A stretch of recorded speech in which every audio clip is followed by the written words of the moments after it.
Hey, it's Mike here, and today, DIY parasite cleanses, in particular how Heidi Klum, the supermodel TV personality, is doing a deworming herbal cleanse. Is it legit? What is the scientific evidence? Apparently, there is like eggs that are being released. If she didn't do it, would she slowly turn into this, which is actually just her amazing Halloween costume from a previous year. But this really opens up a can of worms, and that can of worms is the larger industry here, as well as the notion that everybody is just riddled with worms in their digestive tract at all times. So we're gonna look at a bunch of science on this, learn a little bit about these different types of parasites and even different types of worms without getting too gross. We'll get a little bit gross there. And then finally, the particular habit that Heidi Klum has, that she even views herself as being high risk for parasites. So let's just go. So she told the Wall Street Journal this, and sadly it's just in text form, quote, "Going to deworm and deparasite for the first time. Everything I'm getting on my Instagram feed at the moment is about worms and parasites." And she's also somewhat inspired by looking young here, I guess, because her costume artist that made that worm and her other Halloween costumes looks amazing and also does these cleanses. Here she is with Access Hollywood. He looks unbelievable. His skin is so clear. He's just like a health nut from head to toe. And he's like, I do this once a year. He's like, you've never done this before. And I was like, no, but I guess I should. And I will say, compared to some other cleansers out there, her attitude toward it is pretty casual. Here she is. People are like, they're like, oh, this is not really true. Is it true? But I was like, how bad can it be? Right. I'm eating like herbal pills. Yeah, she mentioned taking some herbal pills, which you're supposed to take for months. We'll get into that in a little bit. But she thankfully at least echoed something that I would say. But I think also for people at home, you have to like talk to your doctor. Like, don't take me as Yes. like, you know, the poster child for this. Because, you know, I just posted this and maybe I shouldn't have. But this is where I see what she's talking about fitting into those larger concerns that I have here. I mean, I'm still on it. Oh, you are? Yes. Okay. Because apparently there is like eggs that are being released. She told the Wall Street Journal, quote, "I heard that you're supposed to do this once a year and I've never done it, so I feel like I'm really behind. I don't know what the heck is going to come out." Playing into the idea that we constantly have a bunch of worms in our digestive tract, like everybody does, and they need to be taken care of, and they need months-long anti-worming herbal remedies that you, of course, end up buying online. This is where we have had reports of people pooping out worms and fun stuff like that, but this is where I have to turn it over to Dr. Kat, epidemiologist, who covered this recently as well. Some people show videos of themselves like passing worms, and it is not worms. It is either undigested food, mucus, or some bits of their own intestinal lining. Gross, yeah, but it's not parasites. Yeah, she says it's probably just some string-like gut lining parts that are coming out that people are looking at. Social media loves to tell you that everybody has parasites because they want you to buy their months-long regimen, but that's simply not true. So we have to actually analyze, does everybody have parasites? What is the science on this? Well, right off the bat, RFK does have a brainworm, or at least a little brainworm larva.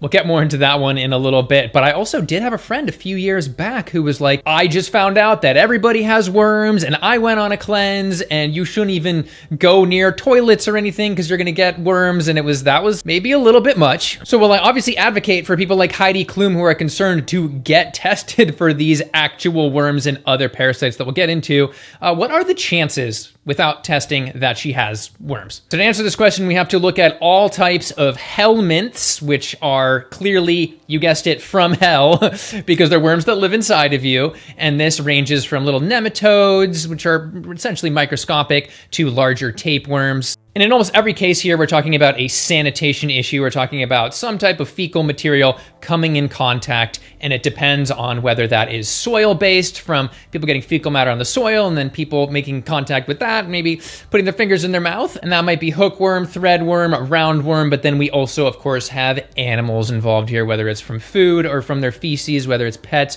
or livestock, and in that case, it can be roundworms as well, also tapeworms. Or, of course, you can get them from the literal dead flesh of animals, which we're going to talk about in a sec. a lot of talking about things in a second, but I just want to say that the most common worm here is pinworm, which is a type of roundworm, at least in terms of the US. So what are we talking, like 50% of people test positive for this? No, and while it is more common in children, it is quite rare in adults. Like we don't even have a direct measurement of the US rates, but a comparable Western population like Bulgaria from this study, 0.25% of the adults had pinworm. And another fun fact, looking to a Taiwanese study where the prevalence was actually 0.04% in adults, they did find, though, that people with that infection had about 4.5 times the likelihood of psychological issues such as anxiety, depression, or sleep disorders. However, it could be reverse causation, as people with less mental stability might be more likely to get exposed to, say, fecal matter on dirt, maybe be homeless, etc., unfortunately. And that being said, the global prevalence is a bit higher, especially in places with more poor sanitation, more tropical regions, more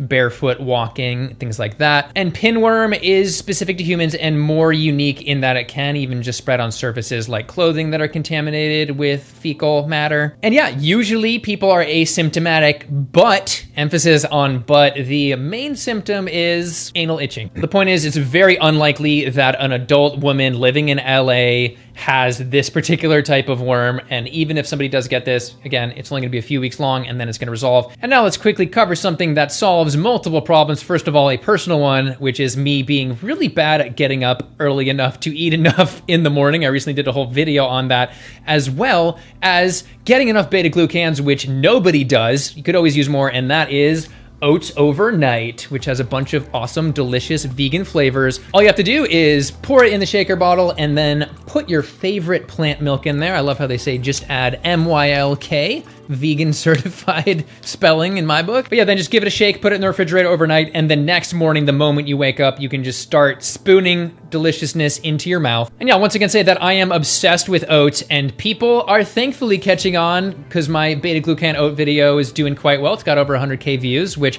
I never would think that many people cared about. And I like what they've done with the flavors and ingredients. They've got a bunch of interesting flavors like cookie dough, cinnamon roll, and maple pancakes, but they're not loaded with sugar. And they also have things like flax in there to get some healthy omegas, as well as some added protein so people can help meet their gym targets. So yeah, if you want to finally conquer the morning with super quick Oats Overnight, you can just click the link below and get 25% off your first subscription order, which gives you not just this free shaker bottle, but it also gives you a new flavor to try every month, as well as no hassle cancellation. All right, let's get back to it. But then of course we have to get to tapeworms.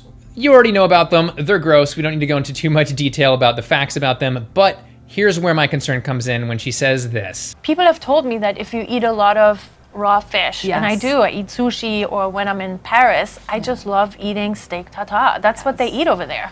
I'm like steak tartare, and anything raw, Yeah, they're supposedly in there. Yeah, she appears to know that her habit of consuming various types of raw animal flesh puts her at an increased risk of these types of worms. And yeah, we're talking about fish tapeworms here, as well as beef tapeworms, cow tapeworms. Those are their own risk. But then she even has risks of other worms here, like other types of roundworms. Like as this study mentioned, there was a roundworm outbreak from steak tartare in Italy. Now, for example, this 32-year-old who ate some sushi and ended up getting anisaki simplex, or a herring worm. And they got pictures, which we'll briefly show in 3, 2, 1, close your eyes. Okay, there it is, and we're done. In the case of RFK, it is a tapeworm. It appears to be a pork tapeworm larva, which can end up getting into your brain. And he likely got that because he eats a bunch of crazy dead animals. He has a bunch of stories about that. But it is also possible that he was in some equatorial region where someone prepared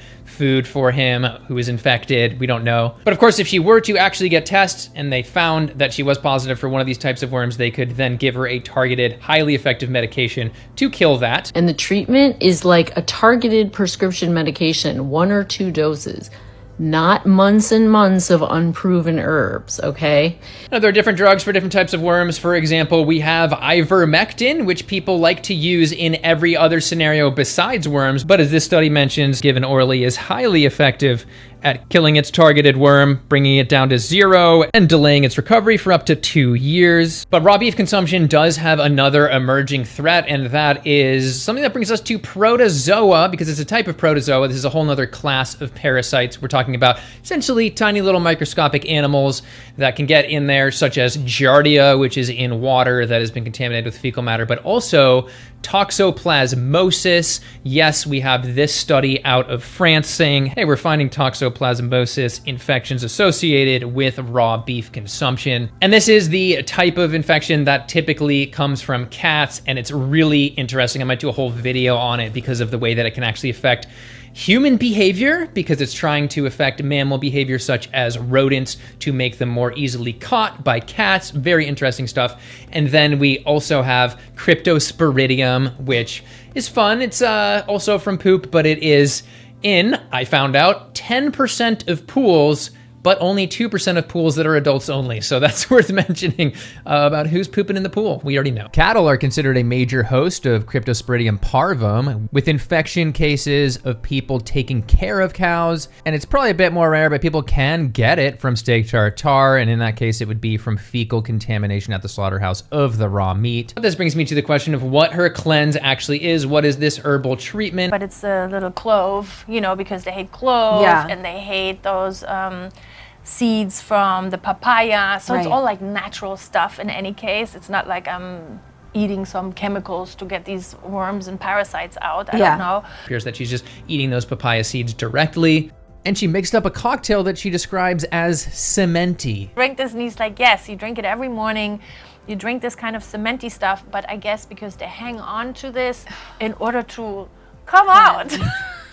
Whatever that may be. Yes. No, and this is probably the most popular one. I've heard it a lot. Papaya seeds for parasites, but the question is, what is the actual data on that? And we do have a couple human studies. One is just a small pilot study from 2007. The results are interesting anyway. Depending on the type of worm, they reduced it by 70 to 100%, and the control only removed 0 to 15%. So this appeared very promising. However, I need to mention that these seeds were dried and then they were also ground up. So we do not know how effective just whole raw seeds eaten directly from the fruit would be. And they appear to contain various potentially antiparasitic compounds such as benzyl, isothiocyanate, and papain, which is that papaya enzyme, which could interfere with the reproductive cycle and have other effects on these worms. And from the study itself, well, it killed various roundworms and an amoeba and a hookworm effectively. There was just one person with a tapeworm that it killed. So when compared to the one person in the control group with a tapeworm, that's a p-value of 1.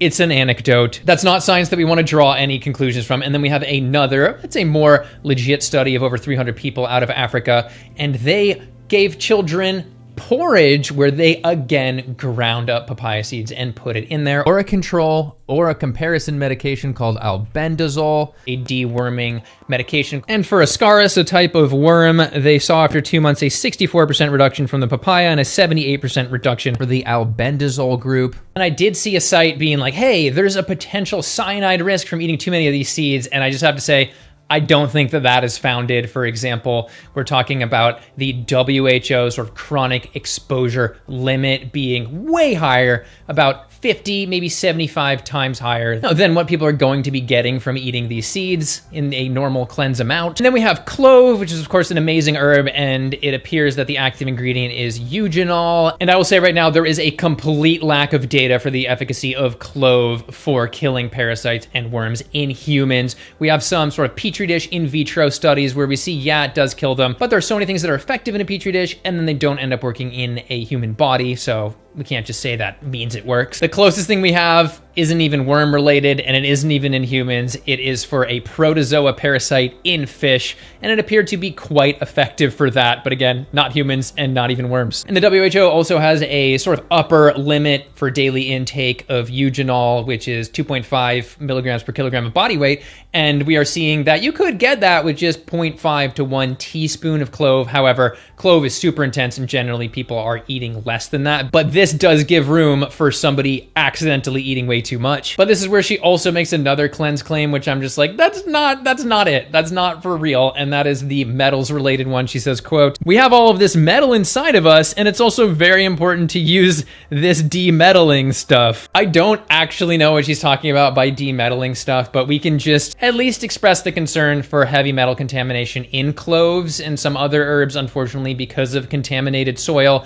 Totally depends on the area. It's not necessarily the norm. But for example, this study on cloves out of Zanzibar was like, hey, the cadmium levels are too high. No, they're over the safe WHO limits. And then we also have lead being like almost, it's like 0.9 out of 1, where 1 is the dangerous amount. So I just wouldn't want somebody to poorly source herbs off Amazon and end up consuming more heavy metals than they otherwise would for a heavy metal cleanse, if you know what I'm saying. This quickly brings me to another sort of side topic, and that is from a comment under that Access Hollywood video saying, most people seem to be doing these deworming cleanses to actually just lose weight.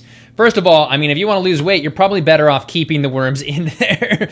But I would just go ahead and say that eating clove and papaya seeds doesn't seem to have any reasonable channel for weight loss. Like, it's not going to lower calories. I don't think it's going to make a measurable difference on metabolism. You probably already know that. But this also brings me to the type of person who's probably just not feeling quite right digestively. And it's like, again, you can get tested, but maybe they just don't have parasites, and maybe they're just eating a lot of processed foods and other unhealthy dietary patterns. For example, eating a high level of meat can lead to gut dysbiosis, and that is going to lead to some gut discomfort as well. So we have not just the concern for getting parasites directly from eating these animals, but we also have the concern of just messing with the gut biome. And we can see that shifting to a high-fat animal-based diet can change bacteria for the worst, even just over a 24-hour period, as this study found. However, shifting back to a highly plant-based diet reverses that. But the main points here in the end are really that the chances of her having a parasitic worm are quite low. However, she has put herself at an increased risk by eating these raw meats, that raw fish, that raw cow as well. So she should probably just get tested. Like, I know she has the money for it. But yeah, between all of these different worm type infections together, there's like a 99+% chance that she does not have any of them as just like an adult living in the US, especially one that hasn't just immigrated from or recently traveled to an area with like lower sanitation standards. Like, it's really unlikely. And while I do agree with her that eating these herbs puts her at a pretty low risk, especially if she's not going hard into that clove and it doesn't have heavy metals, but the idea of just relying on them for an unknown parasite, I don't think is ideal. I do think that papaya, especially in developing world areas where they don't have access to medication, those seeds actually are quite promising and really a solution that has lived up to its hype in a sense. No, that's from that study of over 300 people having quite an improvement. It wasn't as much as the small pilot study. No, that always seems to be the trend. But again, clove, no human study showing anything improving roundworm or other different parasites. So yeah, if your butt itches or you have reason to believe that you have a parasite, please just go get tested for it if you are able. And of course, on a totally different note, if you would like to try Oats Overnight, you can of course click that link below and get 25% off your subscription order, as well as other little bonuses. And of course, let me know down below if you've had parasites or experiences with any of this stuff. Maybe not in too gruesome of detail in the comments there, but feel free to share. And of course, like, subscribe, and all that good stuff. And I'll see you in the next one. Thanks for watching.